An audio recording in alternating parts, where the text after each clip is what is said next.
Lebanon ಮೇಲಿನ Israel ದಾಳಿಗೆ ಟ್ರಂಪ್ಗೆ ಬೇಜಾರಾಗ್ಬಿಟ್ಟಿದೆಯಂತೆ. Lebanon ಮೇಲೆ ಇಸ್ರೇಲ್ ದಾಳಿ ಮಾಡ್ತಿರೋದು ಟ್ರಂಪ್ಗೆ ಬೇಸರ ತರಿಸಿದ್ಯಂತೆ. ಲೆಬನಾನ್ ಮೇಲಿನ ದಾಳಿ ನಿಲ್ಲಿಸಬೇಕು ಅಂತ ಟ್ರಂಪ್ ಆಗ್ರಹ ಮಾಡ್ತಾ ಇರೋದಂತೆ. ಇಸ್ರೇಲ್ ಪ್ರಧಾನಿ ನೆತನ್ಯಾಹುಗೆ ಆಗ್ರಹ ಮಾಡೋದು ಟ್ರಂಪ್, ನಿಲ್ಲಿಸಬೇಕು, ಲೆಬನಾನ್ ಮೇಲೆ ಅಟ್ಯಾಕ್ ಆಗಬಾರ್ದು. ನೆತನ್ಯಾಹುಗೆ ಕರೆ ಮಾಡಿ ಡೊನಾಲ್ಡ್ ಟ್ರಂಪ್ ಮಾತಾಡಿದ್ದಂತೆ ಇಲ್ಲಿ ಲೆಬನಾನ್ ಮೇಲಿನ ದಾಳಿ ನಿಲ್ಲಿಸಬೇಕು ಅಂತ ಟ್ರಂಪ್ ಒತ್ತಾಯ ಮಾಡಿರೋದು. ಹಿಜ್ಬುಲ್ಲಾ ಸಂಘಟನೆಯನ್ನು ಸಂಪೂರ್ಣವಾಗಿ ಅಳಿಸಿ ಹಾಕ್ತೇವೆ ಟ್ರಂಪ್ಗೆ ಹೇಳಿರೋದು ಪ್ರಧಾನಿ ಬೆಂಜಮಿನ್ ನೆತನ್ಯಾಹು. ನಾವು ಅಂದರೆ ಅರ್ಥ, ನಾವು ಏನು ಕೇರ್ ಮಾಡಲ್ಲಪ್ಪ ನಿನ್ನ ಮಾತಿಗೆ, ಈ ಹಿಜ್ಬುಲ್ಲಾ ಇದೆಯಲ್ಲ ಈ ಇಡೀ ಸಂತತಿಯನ್ನೇ ಸಂಪೂರ್ಣವಾಗಿ ಅಳಿಸಿ ಹಾಕ್ಬಿಡ್ತೀವಿ ಅಂತ ಇಸ್ರೇಲ್ ಪ್ರಧಾನಿ ನೆತನ್ಯಾಹು ಮಾತಾಡಿರೋದಂತೆ. ಈ ಕಡೆಯಿಂದ ಟ್ರಂಪು ಯುದ್ಧ ನಿಲ್ಲಿಸಿ ಅಂತ ಹೇಳಿದಂತೆ, ಆ ಕಡೆಯಿಂದ ಅವ್ರು ಕೇಳದೇ ಇದ್ದಂತೆ.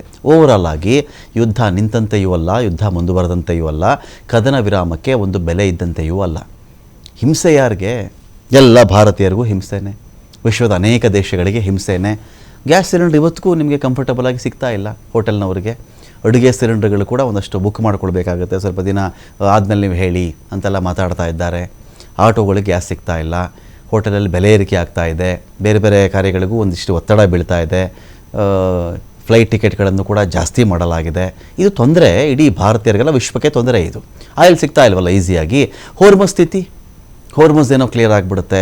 2000 ಹಡಗು ಸ್ಟ್ಯಾಂಡರ್ಡ್ ಆಗಿದೆಯಲ್ಲ, ಅಲ್ಲಿ ಎಲ್ಲ ನಿಂತು ಹೋಗಿವೆಯಲ್ಲ, ಅವೆಲ್ಲವನ್ನೂ ಏನೋ ಬಿಟ್ಟುಬಿಡ್ತಾರೆ ಅಂತ ನಿರೀಕ್ಷೆ ಇತ್ತಲ್ಲ, ಯಾವುದನ್ನು ಬಿಡ್ತಿಲ್ಲ ಅಲ್ಲಿ.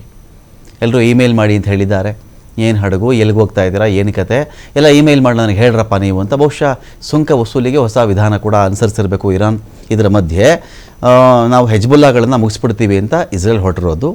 ಆದರೆ ಇದು ಅಮೆರಿಕಕ್ಕೆ ಇರುಸು ಮುರುಸು ಆಗ್ತಾ ಇದೆ. ಕಾರಣ, ಹೋರ್ಮುಜ್ ಏನಾದರೂ ಈ ಥರ ಸ್ಟಕ್ ಆದರೆ ಅದರಿಂದ ಇಸ್ರೇಲ್ಗಿಂತ ಜಾಸ್ತಿ ತೊಂದರೆ ಯಾರಿಗೆ ಅಂದರೆ ಅಮೆರಿಕಕ್ಕೆ. ಕಾರಣ, ನೇಟೋ ದೇಶಗಳಿಗೂ ಏಷ್ಯಾದ ದೇಶಗಳಿಗೂ ಆ ಹೊರ್ಮುಜಿಂದ ಏನೇನೋ ತಲುಪಬೇಕಲ್ಲ, ಅದು ಯಾವುದು ತಲುಪಲ್ಲ ಅಂತ ಒತ್ತಡ ಬರೋದು, ಕೆಟ್ಟ ಹೆಸರು ಬರೋದು ಇದೇ ಟ್ರಂಪ್ಗೆ.